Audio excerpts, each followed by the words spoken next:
കണ്ടില്ലേ, ഇവരെപ്പോഴും ഒരുമിച്ചാണ്, ഒരിക്കലും തകരില്ലെന്ന് കരുതി കാത്തു സൂക്ഷിച്ച സൗഹൃദം. പക്ഷേ അൺഎക്സ്പെക്റ്റഡായി ഡെസ്റ്റിനി അവരുടെ ഒരാളെ കൊണ്ടുവന്ന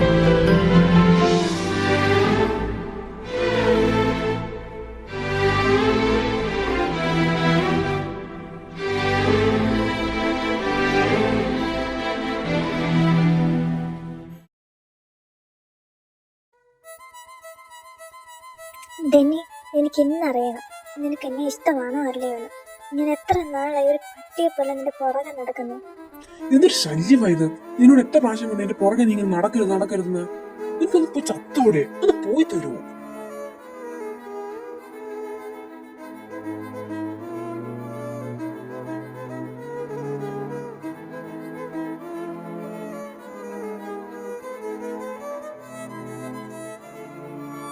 ഉണ്ണി, എന്തോ നീ കാണിക്കുന്നത്? നിനക്ക് ഭ്രാന്ത് പിടിച്ചോ? എനിക്ക് പറ്റുന്നില്ല കാർത്തി, അവനില്ലാതെ എനിക്ക് ജീവിക്കാൻ പറ്റില്ല. അവൻ എന്താ എന്നെ മനസ്സിലാക്കാത്ത? ഇത്രയും കണ്ടിട്ട് നിനക്ക് മതിയായില്ലേ ജിതു? ഇന്ന നീ തീരുമാനിച്ചോളാം, നിനക്ക് ഞങ്ങളെ വേണോ അതോ നമ്മുടെ ഉണ്ണിയെ കരയിച്ച എന്റെ പെങ്ങളെ വേണോന്ന്. കാർത്തി, നിനക്കറിയാലോ ഉണ്ണി എനിക്ക് ഇമ്പോർട്ടൻ്റ്. എന്നോട് കുഞ്ഞിലെ മുതൽ കൂടെ നടന്നവളാ.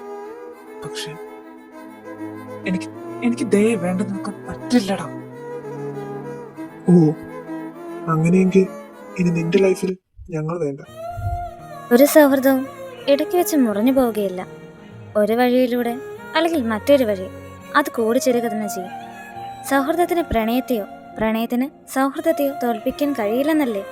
പക്ഷേ ഇവരുടെ ഇടയിൽ സൗഹൃദമാണോ പ്രണയമാണോ വിജയിക്കുക?